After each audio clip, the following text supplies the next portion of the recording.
मणिपुर में 4 cookie professors को interview देने या प्रेस से बात करने के आरोप में एक व्यक्ति ने कंप्लेन की मणिपुर कोर्ट में और उनको कोर्ट ने समन कर। National federation of Indian women's की fact finding team fact finding करके आती है। एक व्यक्ति कंप्लेन करता है और कंप्लेन के ऊपर एफआईआर दर्ज हो जाती है।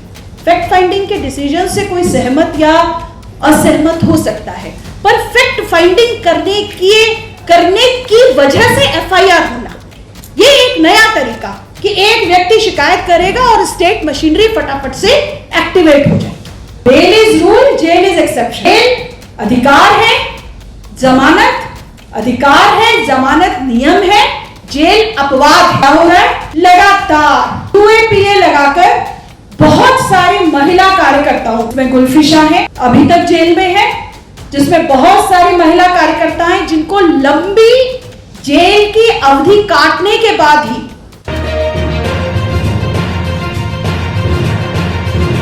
नजरिया जातिगत है, सांप्रदायिक है और पितृसत्तात्मक है। इस मुहिम को तो महिलाओं का सामूहिक विरोध, यदि वो इनके इस नजरिए के खिलाफ है तो उनको ये कतई गवारा नहीं आता है। बार बार यही देखने को मिलता है। हमने हाल ही में देखा सीएए के दौरान जिस तरीके से जो कार्यकर्ता, छात्र, जिसमें खासकर दिल्ली में बहुत बड़ी संख्या में जो महिला कार्यकर्ता थी, उनको किस तरह से दिल्ली हिंसा के मामले में उनको इम्प्लीकेट किया गया और लगातार उनको जेल में रखा गया। अभी प्रशांत जी बताकर गए हैं, bail is rule, jail is exception. Bail अधिकार है, जमानत अधिकार है, जमानत नियम है, जेल अपवाद है। लेकिन क्या हो रहा है? लगातार यूएपीए लगाकर बहुत सारी महिला कार्यकर्ताओं को, जिसमें गुलफिशा है, अभी तक जेल में है, जिसमें बहुत सारी महिला कार्यकर्ता हैं जिनको लंबी जेल की अवधि काटने के बाद ही उनको जमानत पर रिहा किया गया।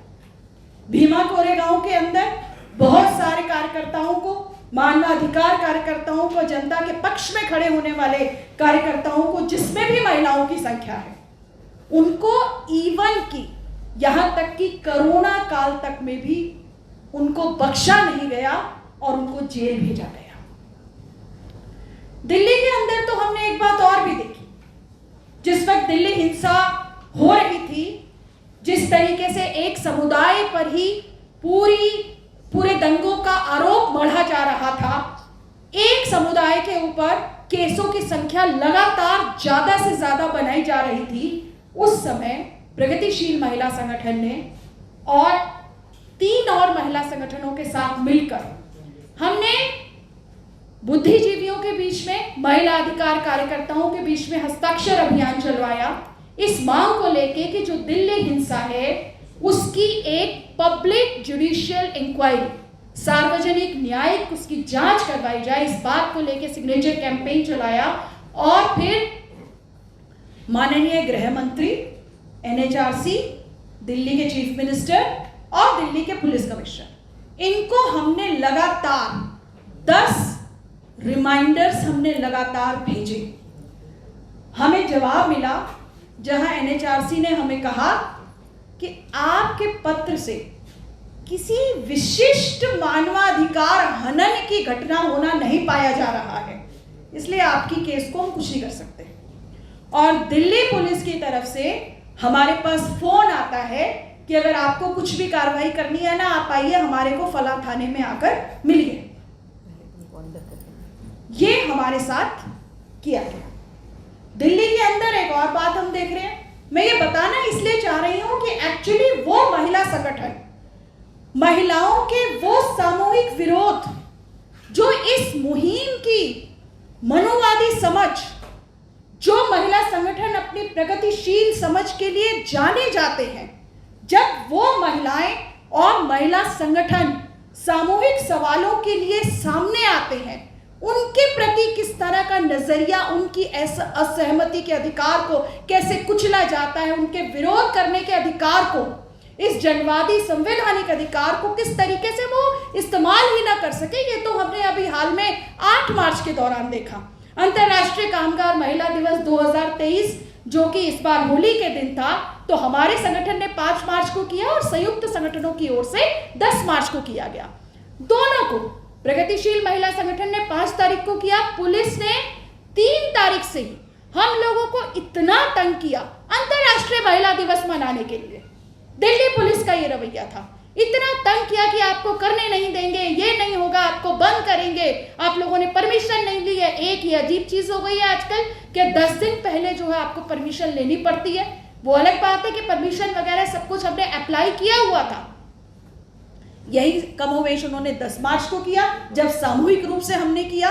तो दिल्ली पुलिस जो सीधा सीधा केंद्रीय गृह मंत्री के अधीन होती है, और किस तरीके से वो महिलाओं का ये जो जनवादी अधिकार है, महिलाओं का दिन होता है 8 मार्च, उस तक को मनाने में हमें किस तरीके से परेशान किया गया।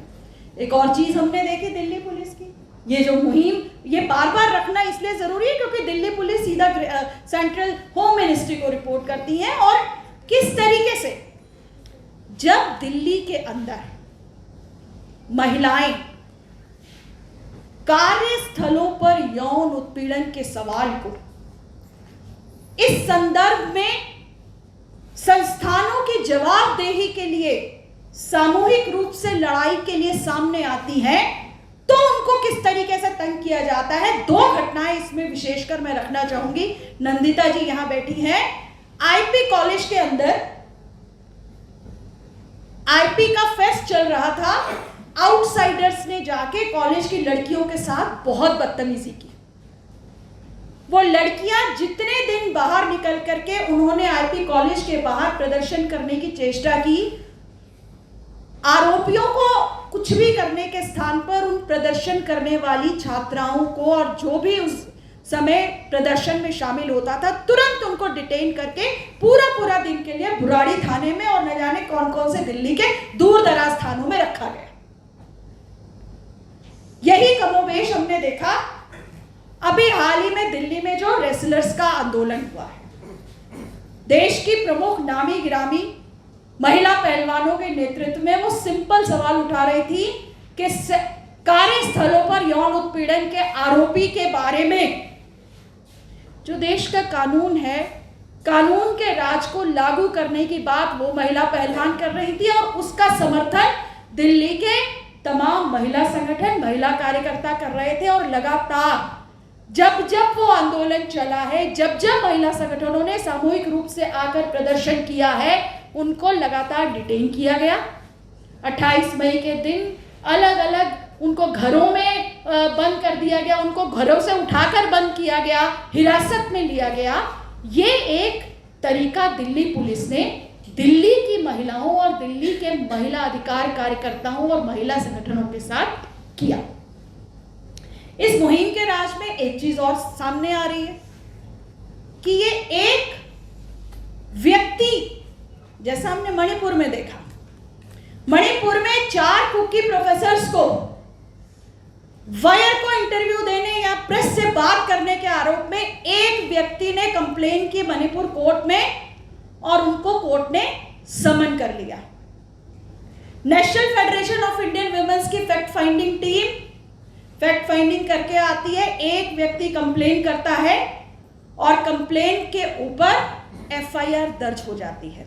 फैक्ट फाइंडिंग के डिसीजन से कोई सहमत या असहमत हो सकता है, पर फैक्ट फाइंडिंग करने की वजह से एफआईआर होना, ये एक नया तरीका कि एक व्यक्ति शिकायत करेगा और स्टेट मशीनरी फटाफट से एक्टिवेट हो जाएगी। तो ये पूरे अनुभव एक्चुअली दिखा रहे हैं कि ये जो मौजूदा मुहिम है, वर्तमान जो शासकों की सरकार में जो सत्ता पक्ष की मुहिम है, उसको महिलाओं के जनवादी अधिकारों की कतई कोई कदर नहीं है। और खासकर मनुवाद के विरोध में, खासकर पितृसत्ता के विरोध में जब जब महिलाएं सामूहिक रूप से सामने आएगी, ये महिला कार्यकर्ताओं को आतंकित करते हैं, उनको परेशान करते हैं और उनके जनवादी अधिकारों का हनन करते हैं। यही बात रखते हुए मैं प्रगतिशील महिला संगठन की ओर से विशेषकर जो तेलंगाना में ये जो लेटेस्ट एफआईआर हुई है 152 साथियों को, जिनके ऊपर मुकदमे बनाए गए हैं और जिसमें महिला आंदोलन की साथी संध्या भी हैं और भी बहुत साथी हैं, और साथ साथ सांस्कृतिक कर्मी विमला, इन तमाम साथियों के ऊपर जो केस लगाया गया है, हम मांग करते हैं कि इस एफआईआर को तुरंत वापस लेना चाहिए।